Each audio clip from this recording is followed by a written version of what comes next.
Hallo! Jenny hat gesagt, after the release is for the release, before the release. Mhm. Ja, also nach dem Spiel ist vor dem Spiel.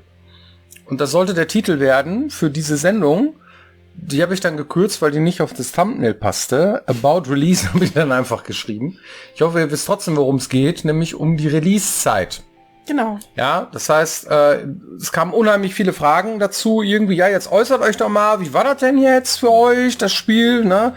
Ist das jetzt super? Ist das alles toll? Und seid ihr zufrieden? Und ist jetzt irgendwie alles BÄM, ja? Und dann müssen wir mal drüber reden, ne? Ja, dazu muss man sagen, wir nehmen diese Folgen hier ja immer so 5 auf einmal auf, die wir dann quasi zeigen. Das heißt, wir haben so ein paar Wochen Vorlauf immer. Das heißt, jetzt in dem Moment, wenn ihr das guckt, sitzen wir schon lange nicht mehr hier. Genau. Ja? Dann sind wir schon die Vergangenheitspankratzens. Da müssen wir immer ein bisschen gut raten, was quasi zu dem Zeitpunkt eigentlich dann gefragt wird oder so. Das hier ist jetzt genau genommen die erste Folge für uns nach Release. Das ist richtig. So. Und ja, sind wir denn zufrieden? Jetzt bloß nicht die Gesichtszüge entgleisen lassen. Sind wir denn jetzt zufrieden? Naja, also dazu müsst ihr wissen, das ist so. Ja, das ist immer so, weil wir machen erstmal vorweg, wir machen 2 Sachen parallel. Ne? Das heißt, wir sind schon im neuen Projekt. Haben wir ja auch schon öfter mal erwähnt, so, dass er halt parallel laufen muss, weil nämlich nur noch einige an dem einen Spiel arbeiten und schon die anderen an dem anderen und dann immer die wichtigen Personen rausgenommen, wenn irgendwie gepatcht werden muss, oder hast du nicht gesehen, die sich dann da hinsetzt, aber die macht das dann nicht die ganze Woche lang, sondern nur irgendwie ein Teil davon, da muss wieder was gebaut werden und hin und her. Ja. Und die restliche Zeit sitzen wir schon im neuen Projekt. Das heißt, das ist schon mal so eine Doppelbelastung. So, da muss man immer sein Gehirn wegmachen und das andere Projekt da oben drauf, so, ja, die ganze Zeit. Das heißt, man muss mal gucken, in welche Entwicklungsumgebung bin ich da. In der alten, in der neuen, wovon redest du gerade? Das ist mal die erste Geschichte. Mhm. Das kann sehr motivierend sein, ne? Weil man sagt so, boah, jetzt kann ich irgendwie, die neuen Sachen und yay und so, ne? Aber das sind auch die neuen Probleme. Ja, das ist natürlich klar. Das ist so die Brainstorming, haben wir eine Sendung drüber gemacht, über die Anfangsphase oder Visionsfindung und so ein Kram. Und man hat auf der anderen Seite aber auch total Bock, irgendwie da was zu machen. So was Neues mal wieder und so, ne? Das heißt also, je nachdem, wen du fragst, wo er gerade steckt, irgendwie hat er eine unterschiedliche Meinung. Aber diese Frage, die ihr gestellt habt, die zielt ja darauf ab, das aktuelle Projekt, was jetzt veröffentlicht worden ist, Elex 2. Wie habt ihr das empfunden? Mhm. Das ist auch so, ne? Mhm. Weil die einen finden es total super, yay! Und die anderen finden es total doof, null, ja? Das ist immer dasselbe, ja? Ich habe es auch schon 1000-mal gesagt, so, ne? Mhm. Es ist immer dasselbe. Und bei Elex 2 war schon echt, ich würde mal sagen, extrem. Mhm. Es gibt viele Gründe dafür. Es war sehr turbulent und extrem, weil wir euch nicht sehen können. Auch. Ja, wobei man dazu sagen muss, wegen Corona und Lockdown und so weiter, gibt keine Messe und so, ne? Ja, es gibt halt viele Faktoren, die zum Release-Zeitpunkt dazugekommen sind. Also es war, vom Zeitpunkt her hatten wir einfach auch ein bisschen Pech. Ne? War 2 Tage, nachdem der Krieg ausgebrochen ist und ihr kennt das, es war einfach alles irgendwie auf einmal, dann hatten wir auch noch große Konkurrenz und kamen mit unserem Spiel raus, wo wir wirklich lange dran gearbeitet haben und ich glaube, der Tenor irgendwie Menschen darauf mit Kritik zu reagieren, der kann dann auch sehr unterschiedlich sein. Etwas, was uns sehr positiv aufgefallen ist in der Zeit, ist, dass super viele, gerade von euch, sich mit Kritik echt super geäußert haben. Mhm. Und wir haben da eine Menge Sachen lesen können und Sachen aufnehmen können, die uns auf jeden Fall helfen beim Weitermachen. Und dafür erstmal ein herzliches Dankeschön. Vielen Dank. Also das ist toll. Wir sehen auch und nehmen auch zur Kenntnis auf unterschiedlichen Plattformen, also unser Spiel ist herausgekommen auf Steam und auf GOG und auf Konsolen und so weiter, dass auch unterschiedliche Plattformen unterschiedlich bewertet werden und dass die Spielerschaft zu großen Teilen auch zufrieden ist mit dem, was das Spiel im Kern ausmacht. Dass es immer etwas gibt, was man daran auch verbessern kann, oder gerade zu Anfang, wenn das Spiel rauskommt, Dinge gibt, die bei dem einen oder anderen nicht funktionieren, liegt halt in der Natur der Sache, wenn man so ein großes Spiel rausbringt. Ja. Dazu muss ich jetzt an dieser Stelle ein bisschen raten. Wir wissen also gerade nicht, wo ihr gerade steht. Wir wissen auch nicht jetzt in diesem Moment, wo ihr das guckt, welche Patches zum Beispiel schon auf den Markt gekommen sind. Deswegen sei einfach allgemein daher gesagt, natürlich können wir hier jetzt in diesem Video keinen Support leisten für Elex 2, aber wir haben einen Support, und zwar, wenn ihr unter das Video klickt auf den Discord-Server. Dort wird sehr viel diskutiert und auch Sachen oder Quests, wo einer vielleicht drüber stolpert irgendwie, die da schon gelöst sind. Da gibt's Tipps und Anregungen. Und wenn ihr sowas wie Bugs findet oder Feature-Requests habt, dann könnt ihr die auch dort in einem Formular loswerden. Es gibt nämlich in dem Discord-Server eine eigene Rubrik, die quasi, ich weiß jetzt nicht genau, wie die heißt, irgendwas mit Feedback, das seht ihr relativ schnell, wenn ihr links in die Leiste guckt, und dort könnt ihr dann draufklicken und explizit für euer System eintragen, was ihr da braucht. Und das wird dann auch an die richtige Stelle weitergeleitet. Es geht dann zu der QA, ne? Das heißt, die sammeln den ganzen Kram dann auch nochmal und verifizieren das nochmal, ob sie das auch nachvollziehen können, diese Fehler, die ihr da reportet. Und dann schnüren die uns ein Paket, das ist so ein Ticket, nennen wir das, ja, oder Issue oder sowas, ja, für in unserer Kommunikationsplattform. Wir benutzen Mantis dafür, aktuell. Und dann kriegen wir die ganzen Sachen tatsächlich auch verifiziert, auch noch mit Safegames und so weiter dann übermittelt.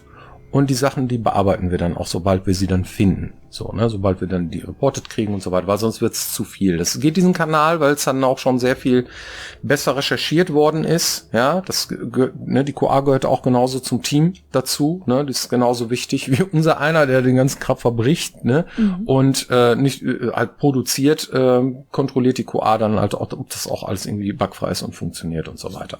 Und solche Dinge, ja. Und dass es garantiert auch noch genug Probleme gibt, das wissen wir selber.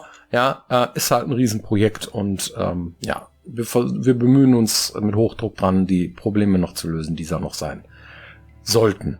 Neben den Bugs, die vielleicht noch eintrudeln oder hoffentlich die meisten jetzt auch schon gefixt sind,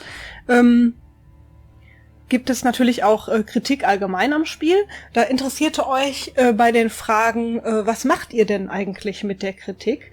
Und das an der Stelle zu erörtern, finde ich auch ganz spannend. Denn als Elex auf den Markt kam, irgendwie hatte das Spiel auch eine große Fanbase und viel Positives, aber es gab auch einige Sachen, wo die Leute gesagt haben, oh, da könntet ihr aber mal ein bisschen was machen. Also unterschiedliche Sachen, die sich gewünscht wurden. Erstens, es wurde sich gewünscht, macht die Karte bitte nicht noch größer. Dann wurde sich gewünscht, überarbeitet bitte nochmal das Kampfsystem. Dann wurde sich gewünscht, mach mal ein bisschen mehr mit dem Jetpack. Dann wurde gewünscht, überarbeitet nochmal unterschiedliche Animationen und so weiter. Und das sind vor allen Dingen die Sachen, die sich besonders häufig gewünscht worden sind. Ja, dann gibt's noch ein paar Sachen, die häufig gewünscht worden sind. Das Balancing hat vielen nicht gefallen. Richtig. Ja, das heißt, dass es in der Mitte so um Level 5 oder so ein Gap gab, wo man halt irgendwie keine neue Waffe gefunden hat. Also das heißt, dieser Flow, dieses stetige sich verbessern, das war bei Elex nicht so gut, wie wir es jetzt gemacht haben. Wird auch von euch nicht mehr kritisiert. Das ist schon mal sehr schön. Und die GUI, das heißt die Steuerelemente, das, was man im Inventar gefruckelt und so weiter, das haben wir auch komplett überarbeitet. Damit hattet ihr auch Probleme, weil es unübersichtlich war und so weiter. Und das haben wir auch, das war auch einer der Chefsachen, die wir da auf unserer Agenda hatten. So, das waren so die wichtigsten Punkte, die wir angegangen sind. Ja. Und die haben wir dann genommen und haben die quasi ins Projekt Elex 2 mit einfließen lassen. Das heißt, Sachen, die besonders gestört haben, Sachen, die nicht gut funktioniert haben oder Sachen, die nochmal überarbeitungswürdig sind, die werden in einem neuen Projekt verbessert und geguckt, welche Wege man da sonst noch nehmen kann. Und etwas Ähnliches passiert jetzt auch. Also kein Spiel ist perfekt. Insofern wird jetzt geguckt, was stört denn die Leute am meisten? Und klar erreicht uns das dann auch, ja. Also wenn viele Leute zum Beispiel auf derselben Sache kritisieren, dann wissen wir, oh, okay, alles klar, da ist etwas, da müssen wir noch mal ran oder müssen das verändern oder müssen es vielleicht sogar rausschmeißen. Und dann wird da quasi evaluiert, welche Punkte am häufigsten genannt werden. Und die werden wir dann auch wieder mit in ein neues Projekt nehmen und zu gucken, wie wir uns an der Stelle verbessern können. An einigen Stellen hätten wir uns sowieso rangewagt, sage ich jetzt mal, weil wir ein Eigeninteresse haben, an dann wieder neue Baustellen aufzumachen. Das liegt auf der Hand. Aber einige sind dann auch trotzdem noch zusätzlich dazu gekommen, die jetzt zum Beispiel von vielen Fans genannt oder gewünscht werden, die einfach Sinn machen, zum Beispiel für ein neues Projekt. Ja. Und dann setzt man sich im Grunde genommen wieder neu ran und guckt, wie man solche Sachen mit in die Planung einfließen kann, wie lange die dauern, was das bedeutet, ob man dafür Personal braucht und so weiter und so fort. Also wir nehmen das eher als positiven Anlass dazu, uns an der einen oder anderen Stelle weiter zu verbessern. Wird auch viel spekuliert über Verkaufszahlen und so weiter und hin und her, wir haben noch keine Ahnung. Und die Frage, die wir auch immer wieder kriegen in dem Zusammenhang ist, wie geht ihr damit um, hast du gesagt, mit der Kritik? Na? Ja, du hast es sehr sachlich behandelt, was jetzt passiert mit irgendwelchen Fehlern oder Sachen, die übrig bleiben, so, ne? Technische Fehler oder auch grafische Sachen, die sich die Leute wünschen und so weiter. Wir machen das, was wir tun können. So, und was nicht wieder was anderes kaputt macht, möglichst. So, ja. Und da eiern wir immer ein bisschen hin und her und gucken halt irgendwie, dass wir das bestmögliche Ergebnis erzielen am Ende des Tages.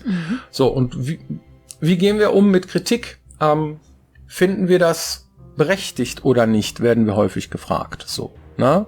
Das heißt also, nach dem Release, da prasselt alles Mögliche, yay, und auf uns ein. Was macht das mit uns? Na? Erstmal rüttelt es uns durch. Na? Das heißt, Sachen, die kritisiert werden, die negativ kritisiert werden, die gehen auch sofort durch. Na?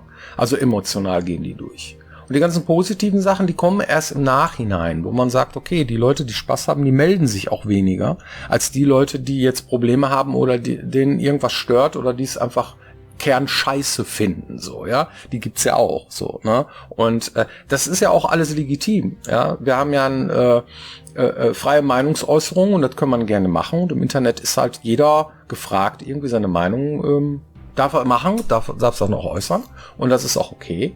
Wenn wir das dann lesen, dann unterscheiden wir zwischen Leute, die berechtigte Kritik an uns üben, ne? Wo wir sagen, okay, wir nehmen das ernst, was da auf uns einprasselt, weil wir es selber dann auch einsehen vielleicht auch, einige Sachen vielleicht überschätzt haben oder gedacht haben, naja, da hätte man vielleicht noch was machen können oder sowas, ja. Die schreiben wir uns dann auch auf und machen die uns zur Chefsache, genauso wie die 8 Punkte oder wie viel das waren, die wir jetzt am Anfang genannt haben, die an Elex 1 kritisiert worden sind. Die haben wir uns zur Chefsache gemacht und genauso werden wir es jetzt wahrscheinlich auch machen. Da wird dann so eine Agenda dabei rauskommen, dass wir da auf jeden Fall unser Augenmerk drauf legen, dass das nächste Mal verbessert wird und solche Dinge, ja. Wobei ich da auch persönlich nochmal unterscheide zwischen Fankritik und Presse zum Beispiel. Also das sind nochmal so 2 unterschiedliche Sachen. Also wenn jetzt zum Beispiel ein Artikel über einen geschrieben wird und derjenige, der den Artikel geschrieben hat, der hat nur 5 Stunden das Spiel angespielt, dann nehme ich den Artikel auch nicht sonderlich ernst. Denn so ein Spiel 5 Stunden anzuspielen und dann ein Urteil darüber zu fällen, verstehe ich zwar auch von der Zeitdruckseite, es ist dann aber auch nicht besonders viel wert. Auf der anderen Seite gibt es super ausführliche Artikel im Internet, wo sich Leute wirklich lange mit dem Spiel auseinandergesetzt haben und dann sieht man auch, dass die unterschiedlichen Bereiche, die so ein Rollenspiel nun mal hat, auch im Detail bewerten. Das zum Beispiel ist super brauchbar. Also ein Rollenspiel, so wie wir es machen, hat halt unwahrscheinlich viele unterschiedliche Gameplay-Features zum Beispiel und unwahrscheinlich viele Facetten. So ein Rollenspiel ist von den Genres da draußen am ehesten die eierlegende Wollmilchsau, würde ich fast sagen. Weil wir halt, wir haben Shooter-Elemente, wir haben Nahkampfelemente, wir haben ganz viel Dialoge und Quests und wir haben aber auch irgendwie ganz viel Level und wir haben Item-Management und wir haben dieses Aufstiegsgedöns und wir haben auch noch einen Setting-Mix von allen möglichen Sachen. Science-Fiction und Postapokalypse und Fantasy. Und ja, es gibt halt immer jemanden, dem etwas davon nicht gefällt. Genau, So aber ist das, ne? das ist auch vollkommen in Ordnung so, wenn die Sachen dann auch an sich beurteilt werden. Also man kann das Ganze als solches beurteilen, also insgesamt so und ein Fazit ziehen, aber eine Sache sich rauszupicken und aufgrund dieser einen einzigen Sache ist der ganze Rest irgendwie super scheiße oder super gut, das kann ja eigentlich auch nicht sein. Also eine differenzierte Betrachtung hilft uns als Kritik natürlich dann immer am meisten, um zu gucken, wie was hat denn tatsächlich jetzt gut funktioniert oder nicht? Oder vielleicht auch im Zusammenspiel gut funktioniert oder nicht oder solche Sachen. Und so bewertet man dann auch diese Artikel. Das heißt, mit anderen Worten, ist eine Kritik unfair, dann ist sie auch schwer anzunehmen. Aber wenn eine Kritik berechtigt und differenziert ist, dann ist es eine gute Kritik. Also gut im Sinne von brauchbar, ja. Und dann können wir sehr viel damit anfangen und die auch in unsere weitere Arbeit einfließen lassen und auch Motivation daraus ziehen. So kann man das, glaube ich, zusammenfassen. Ja, hoffentlich beantwortet das die Frage, wie es uns geht mit Release und so weiter. Ich glaube, ich habe auch keinen Aspekt mehr ausgelassen, der jetzt so interessiert war, ne, wo Leute gesagt haben, Presse haben wir gesagt und so, ja. Genau. Wie funktionieren Patches? Ja, wir haben viele Leute gefragt, warum dauern unterschiedliche Sachen so lange? Ja. Genau aufgrund dieser Prozedur. Einige Sachen, ne, also das sind immer mehrere Schritte. Man muss gucken, was ist es denn, woran liegt es? Liegt es überhaupt am Spiel oder vielleicht am Betriebssystem oder sonst irgendwas anderem oder an irgendwelchen Treibern? Also das Problem dingfest machen, dann müssen wir gucken, können wir überhaupt etwas machen, um das zu fixen? Wie können wir das machen? Auf welchen Plattformen können wir das machen? Ja. Dann muss das anschließend nochmal an die QA, um zu gucken, ob wir es auch gut gefixt haben und nicht irgendwas anderes wieder kaputt gemacht haben. Und dann muss irgendwie eine neue Version gebaut werden. Und dann sind das ja nicht nur eine Fehler, sondern ganz viele Fehler, die dann da kontrolliert werden, bis dann diese Version da ist. Und dann wird die quasi auf den Markt geschmissen. Das geht auf dem PC auch immer schneller als auf den anderen Plattformen und. Und so kommt das dann zustande, wie zum Beispiel gepatcht wird. Hast du eine Community-Frage? Also da steht, was machen wir denn jetzt gerade? Ach so, das neue Projekt. Ja, im Grunde genommen haben wir das schon das haben wir jetzt ziemlich breit erklärt. Also wir sind auf jeden Fall wir gehen auf keinen Fall in Urlaub. Wir sind ordentlich dabei zu arbeiten und zu machen und zu tun. Es ist ordentlich Stress momentan. Gerade in der Zeit jetzt. Genau. So, ja. Und dann haben ganz viele Leute gefragt, warum brauchen denn die Konsolen häufig länger als der PC? Woran liegt das? Ja. Ne? Und das liegt daran, dass wir da nochmal eine extra Pipeline durchlaufen müssen. Ja, also PC mal eben auf Steam hochgeschoben. Submission nennt sich das bei den Konsolen, ja. Ja, das geht halt relativ schnell. Auch wenn der Fehler quasi im Spiel PC dann schon... geht das relativ schnell. Beim PC, ja genau. Und der Fehler ist dann schon gefunden und auch behoben im Spiel eigentlich. Ne? Aber bis es die Konsole beim Endkunden dann erreicht, ist leider eine langwierigere Prozedur. Und da muss man gut testen und diese Prozedur durchlaufen, bis es dann bei euch ankommt. Darum dauert das leider so lange. Wenn wir uns das aussuchen könnten, wäre das schneller, aber manchmal dauert es einfach, was es dauert. Wir wollen ja auch nicht wieder was kaputt machen. Genau. Gut, hoffentlich beantwortet das eure Fragen und wir sehen uns nächste Woche wieder hier, wenn es heißt Piranha Becken TV. Genau. Macht's gut. Bis bald.